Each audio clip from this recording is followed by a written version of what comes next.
Então vamos lá, Apocalipse 2, verso de número 12 a seguir. Ao anjo da igreja em Pérgamo, escreva: estas são as palavras daquele que tem a espada afiada de 2 gumes. Sei onde você vive, onde está o trono de Satanás. Contudo, você permanece fiel ao meu nome e não renunciou à fé em mim.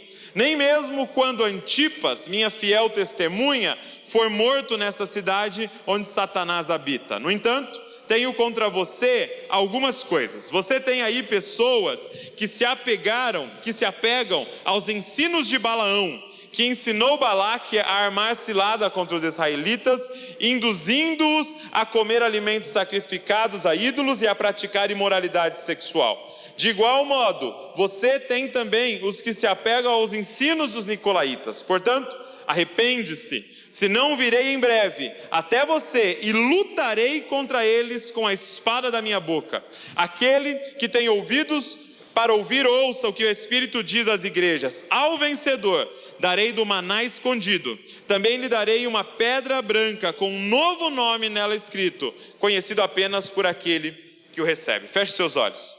Papai, obrigado pelas escrituras sagradas. Obrigado, Senhor, por a gente poder nessa noite se debruçar sobre a Tua palavra e ouvir Tua voz através da Tua palavra. Fala com a gente, papai. Eu sei que não é carne nem sangue que vai fazer uma obra aqui, mas é uma obra do Espírito que vai acontecer nesse lugar. Espírito Santo, abre os corações. Espírito Santo, tira o véu. Senhor, abre os olhos, abre os ouvidos, o entendimento, para que eles entendam e ouçam a Tua palavra e saiam transformados daqui no nome de Jesus. Amém.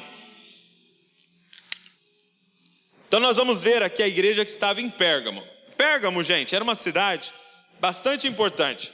Talvez as introduções das igrejas são muito parecidas. Por quê?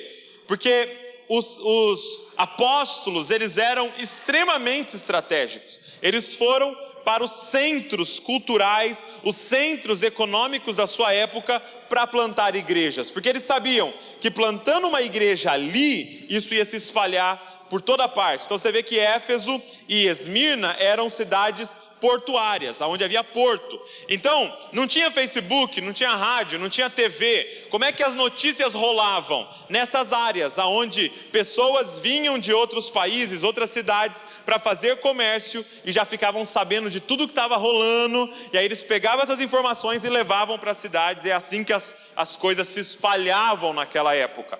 Então, essa cidade não é portuária, ela ficava em cima de uma montanha, por isso que ela era tão importante. Porque por estar em cima de uma montanha era muito difícil atacá-la, porque todas as vezes eles tinham uma visão total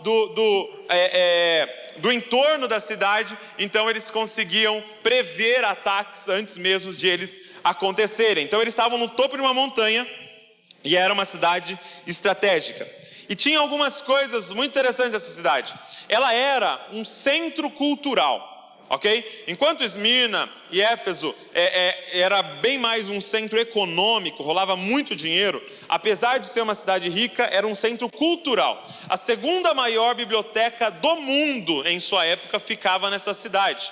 Havia 200 mil livros. Só que quando você pensa livros, eram esses pergaminhos. 200 mil pergaminhos. Era uma biblioteca muito grande, muito importante daquela época. E por isso, muita cultura saía da cidade de Pérgamo.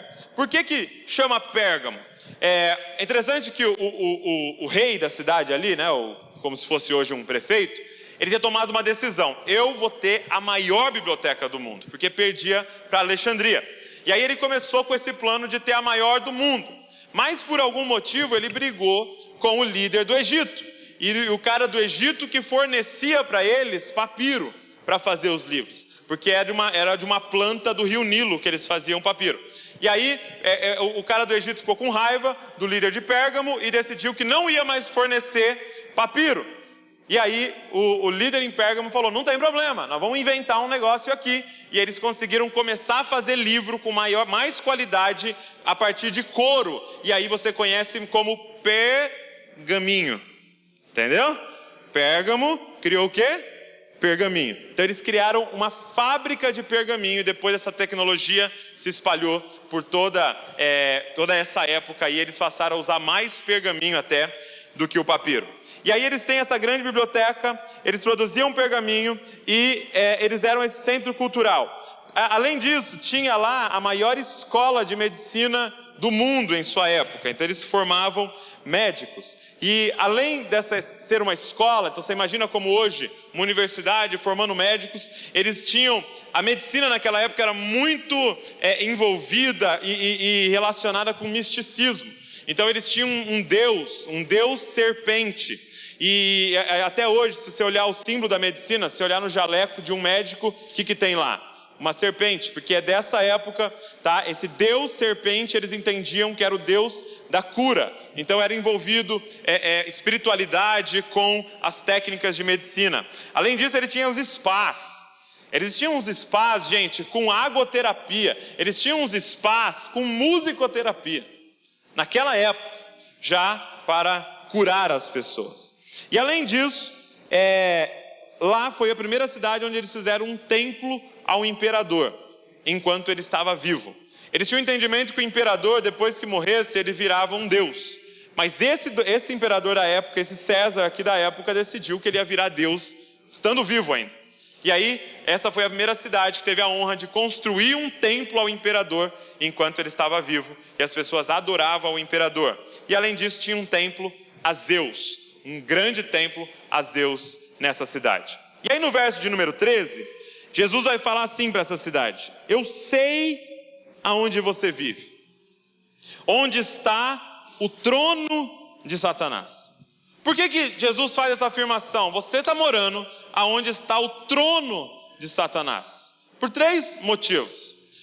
Primeiro, por causa desse grande templo a Zeus. Era uma adoração constante a Zeus.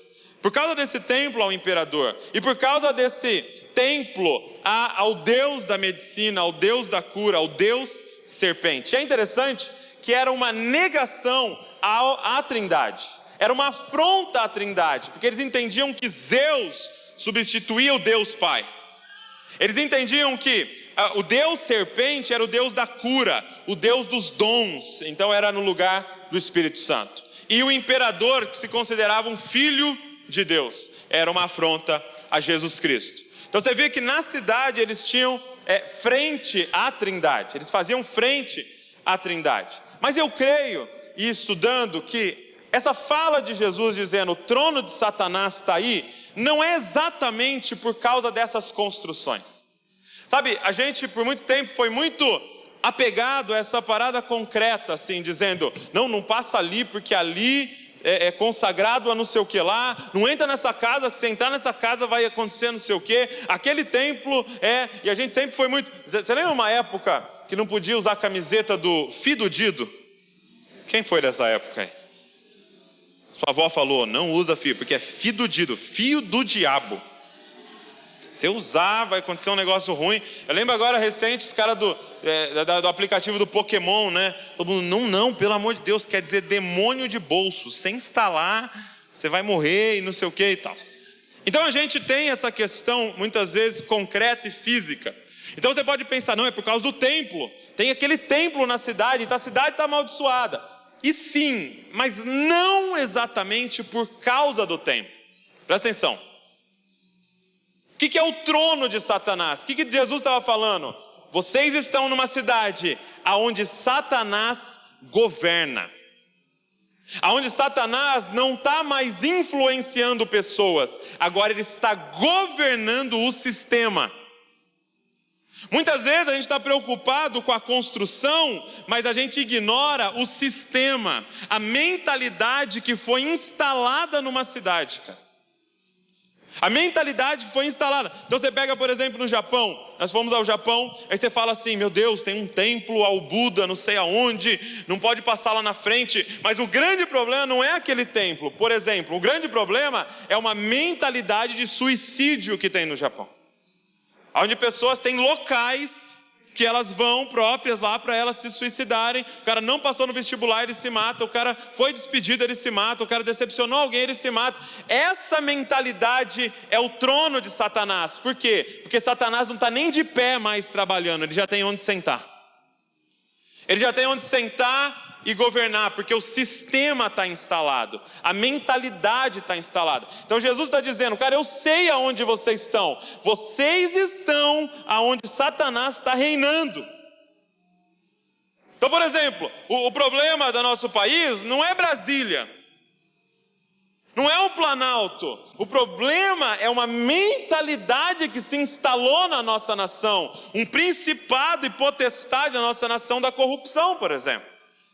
Que não é uma pessoa, que não é uma instituição, é uma mentalidade. As pessoas chegam para você e falam, ó, vamos fazer desse jeito lá que você vai dar uma economizada em imposto. Não, mas é certo isso diante do governo? Não, mas todo mundo faz.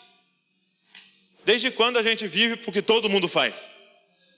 É uma mentalidade que se instalou. Esse é o trono de Satanás, é onde ele já está governando. É quando aquilo que é errado já é considerado certo entre nós, correto entre nós.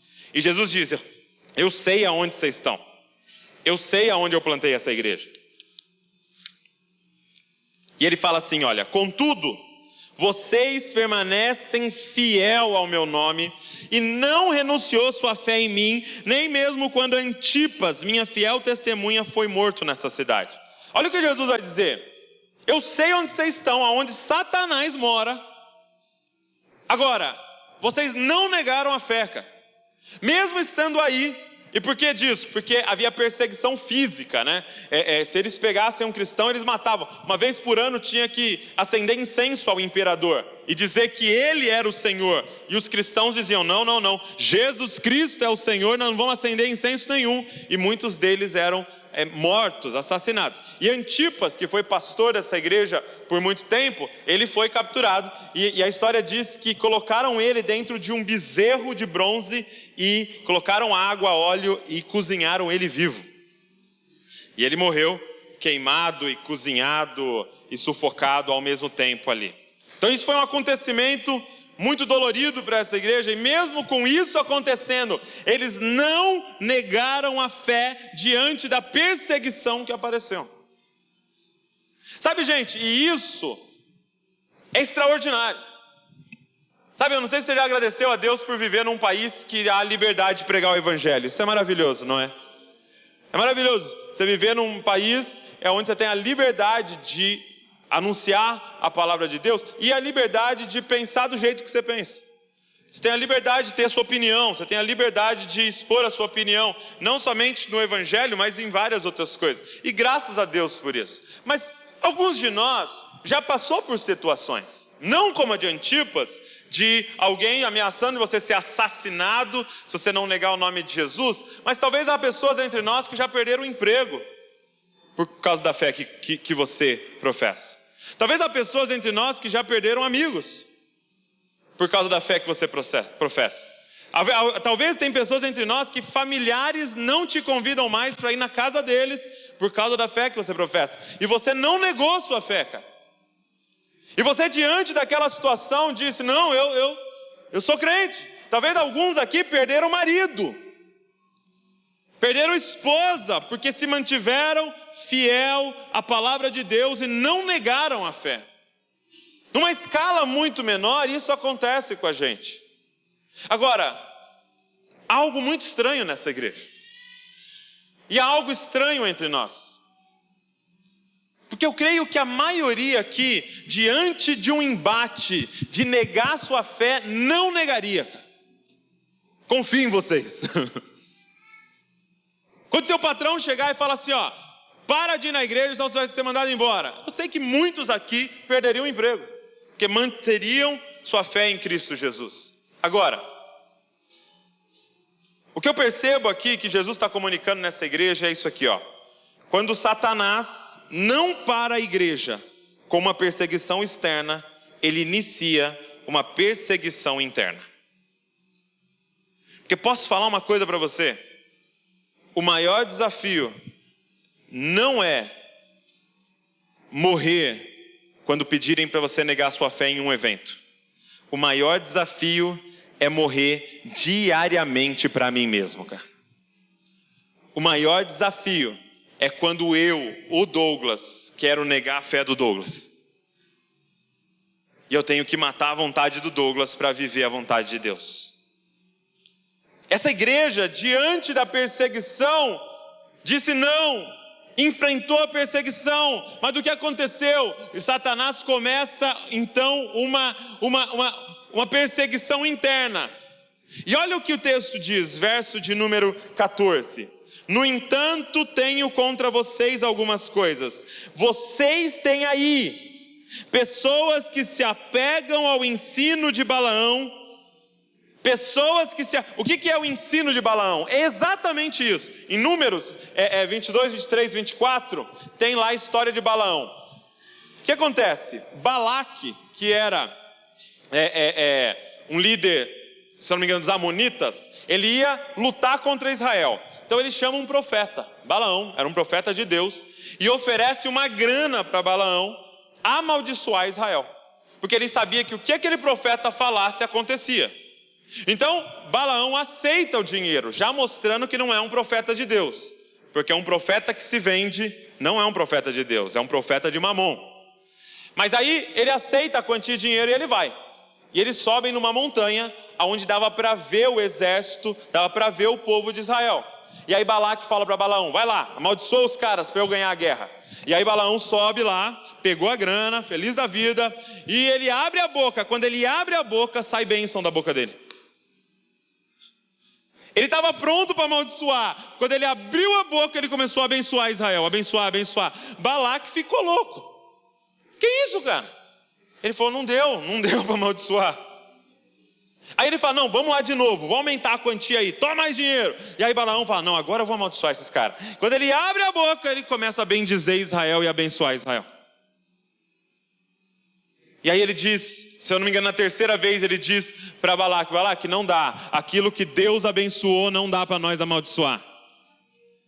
Eles estão abençoados por Deus, não dá para amaldiçoar. O que Jesus está dizendo? Vocês estão no meio da cidade de Satanás, mas eles não têm poder nenhum contra vocês. Vocês estão vivendo aonde o trono de Satanás está, mas as trevas só atuam enquanto a luz não chegar. Quando a luz chega, acabou. Contra você não vale encantamento, cara. Para com esse medo de macumba, para com esse medo de olho gordo, para com esse medo de jogar uma praga em mim. Não pega nada em quem Deus abençoou, gente. Entenda uma coisa, não tem uma guerra entre Deus e Satanás. Coloca um ponto final nisso na sua cabeça. Não há uma guerra entre Deus e Satanás. Satanás, você só vê ele brigando na Bíblia com outros anjos. Ok? Não tem Satanás brigando com Deus. Por quê? Deus é o Criador, Satanás é uma criatura. Lutero diz o seguinte, Satanás é um cachorro preso na coleira com Deus segurando a ponta. É só questão de tempo, gente. Para ele ser lançado no lago de fogo e acabar tudo isso. É só questão de... Não há essa guerra. Porque Satanás, como eu disse, é trevas. Deus é luz. Não tem uma guerra. Quando está tudo apagado aqui e se aperta o interruptor, não começa uma guerra das trevas tentando segurar a luz e a luz brigando para entrar e tal. E as trevas venceu hoje. Pô, gente, vamos ter que fazer culto no escuro porque as trevas... Não tem! O que é inferno? É a ausência de Deus, cara. Deus chegou, acabou. Deus entrou, acabou. Então o que ele está dizendo? Vocês estão no meio, mas não vale nada contra vocês. Nada que vier de fora pode atacar vocês, cara. Ele é só um cão latindo para você ficar com medo. E quando ele percebe isso, que ele começa a matar cristão e o cristianismo aumenta mais ainda, ele monta uma outra estratégia, que é a que ele está usando até hoje. Aí ele vai para dentro. O que Balaão fez? Chegou para Balaque e falou, cara, não dá para amaldiçoar os caras. Só tem uma forma de fazer isso. É se você convencer eles de quebrar os princípios de Deus. é se eles mesmos se amaldiçoarem. E aí Balaão vai e fala para Balaque: pega a mulherada, as mais bonitas que você tiver aí, e deixa elas perto do acampamento ali. E ela dando mole ali para os soldados de Israel. E uma coisa que era uma lei de Deus, era para não se misturar. Porque uma vez que o homem se deitava com uma mulher, ele também se deitava com os ídolos dela. Ele também estava adorando os ídolos dela. E Deus não queria misturar, porque aquele era o povo que carregava uma mensagem: há um só Deus. Existe um só Deus, Yahvé. E ele diz: então não casem com outros povos. Por quê? Porque senão essa mensagem vai ser contaminada. E nós precisamos espalhar essa mensagem por toda a terra. E aí ele vem e se infiltra no meio de Israel. E aí eles começam a casar entre eles e casar entre povos. E aí vem uma maldição sobre Israel. Qual a estratégia de Satanás hoje, gente? Se infiltrar entre nós. Se infiltrar entre nós e começar a misturar a mensagem. A estratégia dele não é mais deixa o cristianismo e se envolve com o paganismo. A estratégia dele é mistura cristianismo e paganismo junto. Pode continuar adorando Jesus, mas adora Mamon também. Pode continuar adorando Jesus, mas fica dependente emocional do seu namorado também. Pode ir lá na igreja de domingo, não tem problema, mas dia de semana adora outros deuses. Era isso que estava se infiltrando entre eles. Era a doutrina de Balaão. Era essa a doutrina. Agora, como fazer frente a essa doutrina, gente? Só tem um jeito. Entendendo quem é Jesus aqui para essa igreja. Como é que Jesus se revela para essa igreja, gente? Olha, você lembra que a Val falou na semana passada que para cada igreja ele se revela de um jeito. Porque Jesus sempre se revela de acordo com a sua necessidade, amém? Olha como ele se revela para essa igreja. Verso de número 12. Ele diz assim, olha: ao anjo da igreja em Pérgamo escreva: estas são as palavras daquele que tem a espada afiada de 2 gumes. Ele diz, e ele termina dizendo: portanto, arrependa-se, verso número 16, senão virei em breve até vocês e lutarei contra eles com a espada da minha boca. Ele se revela para essa igreja como Jesus, que tem uma espada afiada de 2 gumes saindo de dentro da boca. O que é essa espada? Hebreus diz que essa espada é a palavra de Deus. Ele se revela para essa igreja dizendo: o que vocês estão precisando é da palavra de Deus, gente. Vocês estão precisando de sã doutrina. Vocês estão precisando aprender a palavra de Deus. É muito legal que vocês não negam sua fé diante dos ataques externos, mas dos ataques internos vocês só vão fazer frente se vocês forem apaixonados pela palavra de Deus. Como é que eu vou saber, gente, quando estão mentindo para mim? Como é que eu vou saber quando eu estou lá assistindo um vídeo no YouTube, daquele youtuber cristão, e ele está pregando para mim? Como é que eu sei que aquilo não é mentira? Se eu conheço a verdade, gente. Essa é a espada de 2 gumes. Essa é a espada que é afiada dos 2 lados, porque ela consegue ferir e curar ao mesmo tempo. Essa é a espada que fere quem está falando e fere quem está ouvindo. Essa é a espada que corta para todo lado. Tem dia que ela corta você e te fere, tem dia que ela vem e te cura.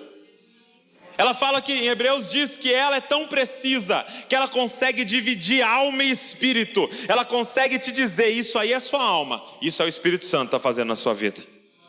Essa vontade que você tem aí é coisa de Balaão, isso é alma. Agora isso aqui é espírito. Nós precisamos da espada para saber, cara, sã doutrina. Gente, nós estamos no momento da relativização da verdade. O que eles estão pregando aí fora é que a verdade é relativa. Isso é relativo, isso é relativo. A verdade é relativa. Olha essa frase, uma das frases mais sem sentido que tem. Não existe verdade absoluta. Ou seja, então essa frase não é uma verdade absoluta. Entendeu? Então quer dizer, não existe verdade absoluta. Então essa afirmação não é uma verdade absoluta, então existe verdade absoluta. Eles querem te convencer de que não há um parâmetro. Eles querem te convencer de que não há um prumo. Mas existe, gente. Existe uma verdade absoluta, existe uma palavra de Deus, existe uma espada que sai de dentro da boca de Cristo. E este é o nosso prumo. Então, o lance aqui não é, eu não estou sentindo de fazer. Não existe eu estou sentindo. É ou está escrito na palavra, ou não está. E se tiver, faz. Se não tiver, não faz. A decisão é simples. Existe uma verdade absoluta, que é aquilo que saiu da boca de Deus. E é sobre isso que nós vivemos. Se você não tem uma verdade absoluta, se essa não é a sua verdade, você está vivendo sem chão, cara. Seu chão é uma areia movediça. Se a tua verdade ela é relativa, você está pisando numa areia movediça e você vai ser engolido a qualquer momento, porque não há firmeza naquilo que você está fazendo. Agora, ele diz, vocês precisam da sã doutrina. Vocês precisam conhecer a verdade. E posso fazer um apelo aqui, gente? Todas as terças-feiras a gente senta aqui das 8 às 9h30 somente estudando a palavra. Nós estamos estudando o livro de Efésios. Faz 4 semanas, nós estamos no versículo 10 do capítulo 1. Nós estamos no versículo 10, porque a gente está olhando palavra por palavra. E nós estamos sendo ferido pela palavra e curado ao mesmo tempo, cara.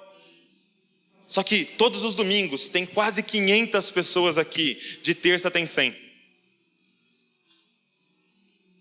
Gente, nós precisamos voltar a se apaixonar pela palavra de Deus. E eu posso falar uma coisa como pastor, daqueles que eu pastoreio, falta de domingo, mas não falta de terça. Porque nós precisamos de profundidade da palavra de Deus, cara. Nós precisamos conhecer a palavra que sai da boca de Deus para viver. E aí ele fala de um segundo problema, que é a doutrina dos nicolaítas, verso de número 15. Além da doutrina de Balaão, estava entre eles a doutrina dos nicolaítas. Agora os nicolaítas falavam uma outra parada. Olha só o que os nicolaítas começaram a pregar. Por que acontece? Nicolau, ele era um cara que havia se convertido ao cristianismo, havia entendido, e ele queria seguir a Jesus, mas ele era apaixonado por uma mulher, que não era a esposa dele.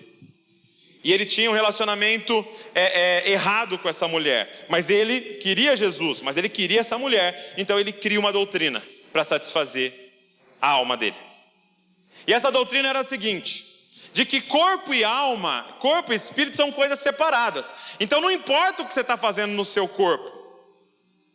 Porque o que você faz no seu corpo é no corpo, o que você faz no seu espírito é no espírito. Então você pode vir de domingo aqui adorar Jesus no espírito e ir lá fora e se prostituir no corpo, porque isso não faz diferença.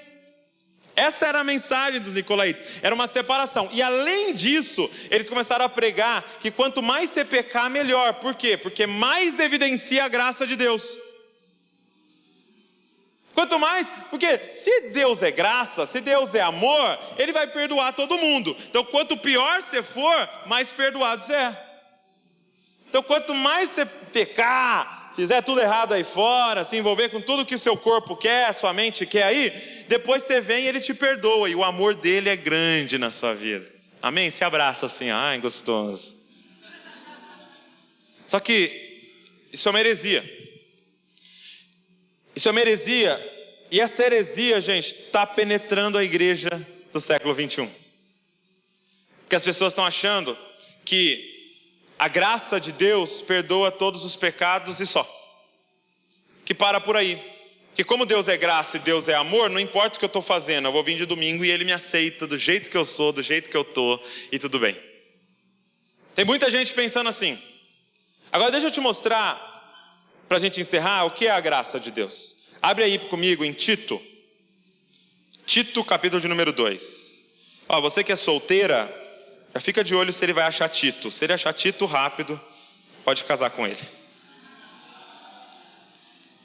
Se não achar Tito. Tito, capítulo de número 2, verso de número 11. Você pode acompanhar no telão aí, se você não trouxe sua Bíblia. Tito capítulo 2, verso 11. Olha só o que diz. Vamos compreender sobre a graça agora, amém? Vamos colocar esse fundamento no nosso coração sobre a graça de Deus. O que eu quero mostrar para vocês é que a graça de Deus tem duas pernas, ok? A graça de Deus tem duas pernas. Existe a graça de Deus, ela tem duas pernas. Verso número 11: porque a graça de Deus se manifestou salvadora a todos os homens. A primeira coisa, a graça de Deus salva. Diga comigo, salva. Salva. Então a graça de Deus tem uma primeira perna. Quando ela entra na sua vida, o que ela faz? Salva. Por quê? Porque ela perdoa os pecados que você cometeu. Ela perdoa tudo que você fez de errado.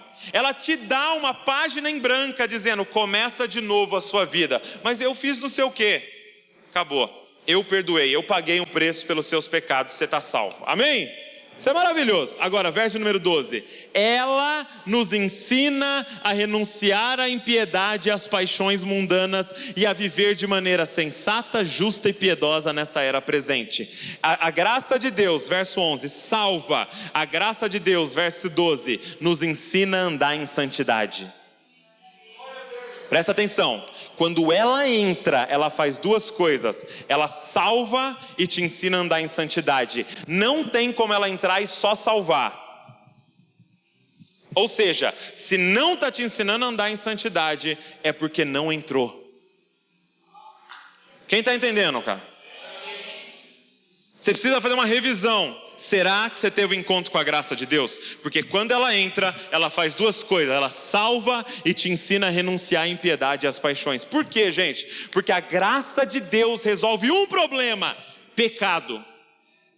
Só que ela não diz que ela resolve só o pecado do passado, ela resolve o pecado do futuro. Então não me diz que você teve um encontro com a graça e Ele perdoou seus pecados do passado, mas não te ensina a vencer os do futuro. Então não adianta, cara, você querer continuar vivendo em pecado entre nós e se apegar ao lance que Jesus te ama. Beleza, Ele te ama, mas se você descobrir, se tiver um encontro com Ele, você vai começar a vencer o seu pecado, cara.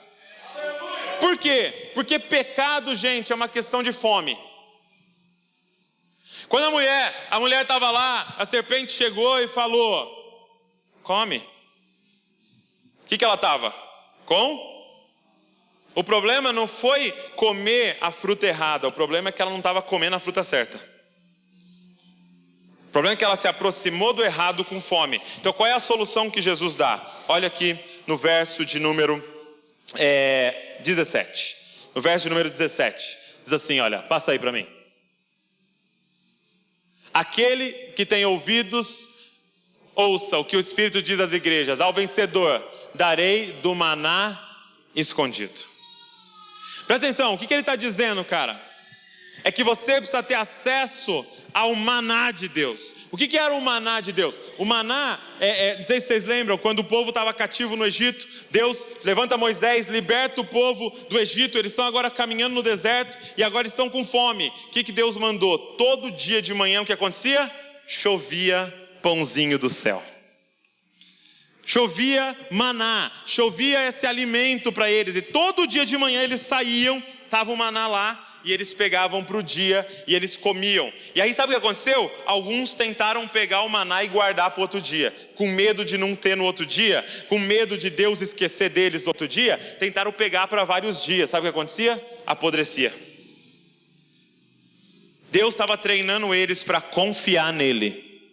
Vai ter que confiar que eu vou mandar o pão nosso de cada dia, cara. Você não vai estocar. Agora, quem é esse maná, gente? Quem é o pão vivo que desceu do céu? Quem é esse maná, gente, escondido? Quem é esse maná que Ele vai nos dar de comer? Isso aqui se chama Jesus Cristo. Por que a graça, ela nos perdoa, mas ela resolve o problema do futuro? Porque agora eu tenho acesso ao pão vivo que desceu do céu e eu não tenho mais fome para essas coisas do mundo, cara. Eu consigo renunciar a essas coisas porque eu estou de barriga cheia. Eu tive o que comer, cara. Agora eu tenho o que comer. Agora eu tenho alguém que sacia minha alma. Agora eu tenho amor. Ao vencedor darei de comer o maná escondido. É isso que tem. E agora, qual é o lance do maná? É todo dia. Qual é o lance do maná? Você tem que acessá-lo todo dia. Então se você quer vencer a doutrina dos nicolaítas, entenda uma coisa: você precisa diariamente ter contato com esse maná. Não adianta querer comer pela semana, não funciona. O que você está comendo aqui vale para hoje. Você vai ter que comer amanhã. E você vai ter que comer depois de amanhã. E você vai ter que ir atrás dele depois de amanhã. Porque vale para o dia e não para a semana. O problema é que a gente quer comer maná de domingo e que sustente para a gente a semana inteira. Pastor, manda a bênção apostólica aí. Semana inteira abençoada. Peguei, pus no bolso. Não. Isso aqui é alimento, claro. Mas todo dia você precisa acordar meia hora mais cedo, pegar a Bíblia e comer do maná escondido que Ele tem reservado para você, cara. Todo dia. E por último ele diz assim: e ao vencedor eu darei uma pedra branca com um novo nome. Sabe o que Ele tem para nós? Um novo nome. Mano, Ele tem um novo nome para mim. Ele tem um novo alimento e Ele tem uma nova identidade para nós. Presta atenção, você que aceitou a Cristo, você que nasceu de novo, você tem um novo nome em Deus. Ele tem um novo nome para você. Qual é esse nome, Douglas? Qual é o meu nome? Sabe que o que vai acontecer aqui agora é exatamente isso.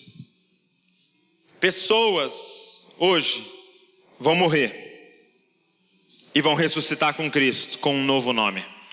Ele diz em Mateus capítulo de número 28, ele disse assim: vão, fazei discípulos de todas as nações e batizem eles em nome do Pai, em nome do Filho e em nome do Espírito Santo. As pessoas vão sair daqui com um novo nome no Pai, com um novo nome no Filho e com um novo nome no Espírito Santo, cara. Quem que elas vão virar quando elas saírem dessas águas hoje? Presta atenção. Tem um texto que a gente usa todo o culto, 2 Coríntios capítulo de número 13. Coloca aí para mim. 2 Coríntios 13. Eu coloquei o 2 Coríntios 13? Acho que não. Que é assim, olha: que o amor do Pai, que a graça do Senhor Jesus Cristo e que a doce e suave comunhão do Espírito é a nossa bênção apostólica, que é como o apóstolo se despedia. Mas aqui o apóstolo está nos falando qual é o nome da Trindade. Que o amor do Pai. Qual é o nome do Pai? Amor. Diga comigo, amor. Deus é amor. Qual é o nome do Pai? Amor. Quando essas pessoas entrarem aqui, o Douglas vai morrer e vai ressuscitar quem? O amor. Você tem um novo nome, cara. Você chama amor, porque você foi batizado em nome do Pai. Agora, o Filho tem um nome e ele se chama e a graça de Jesus Cristo. O Filho se chama graça. Hoje nós vamos ver 20 pessoas morrendo e virando quem? A graça, cara. E o Espírito tem um nome, ele diz a comunhão do Espírito. Você vai ter um novo nome agora no Espírito, seu nome é comunhão, cara. Chega de não conseguir conectar com os outros e não conseguir conectar com Deus. Agora no Espírito, seu nome é comunhão. Nós vamos morrer hoje aqui com essa galera e eles vão ressuscitar. Não é mais o Douglas quem vive é o amor. Não é mais o Douglas quem vive é a graça. Não é mais o Douglas quem vive é a comunhão do Espírito Santo. Quando eles saírem dessas águas, cara, o amor vai pisar aqui fora e eles vão viver essa nova identidade no amor. Quando eles saírem daqui, é a graça que vai sair. Essas pessoas vão ter facilidade de perdoar, elas vão ter facilidade de ter misericórdia, elas vão ter facilidade de viver a graça, porque esse é o nome delas agora. E quando elas saírem daqui, elas se chamam comunhão, cara. Elas vão virar um com nós. Nós vamos ser tudo um aqui. Nós vamos ceiar hoje junto aqui. Nós vamos ser um aqui, porque o nome delas agora é comunhão. O que eu vim dizer para você, que já é batizado, que já teve um encontro com Cristo, é que você tem um novo nome. Vocês têm um novo nome, vocês precisam passar a viver essa identidade. É por isso que o verso de número 16, ele diz assim: arrependa-se. O que é arrependa-se, gente? Chorar? Não. Arrependa-se é a palavra metanoia. Mude de mentalidade. Você já é o que eu disse que você é. Você só precisa mudar de mentalidade. Você é amor, você não é ódio, cara. Você é graça, você não é ressentimento. Você é comunhão, você não é isolamento. Arrepende-se, muda de mentalidade. Eu já troquei seu nome. Você já morreu. Você é uma nova pessoa. E começa a andar em quem você já é em Cristo. Se coloque de pé no seu lugar.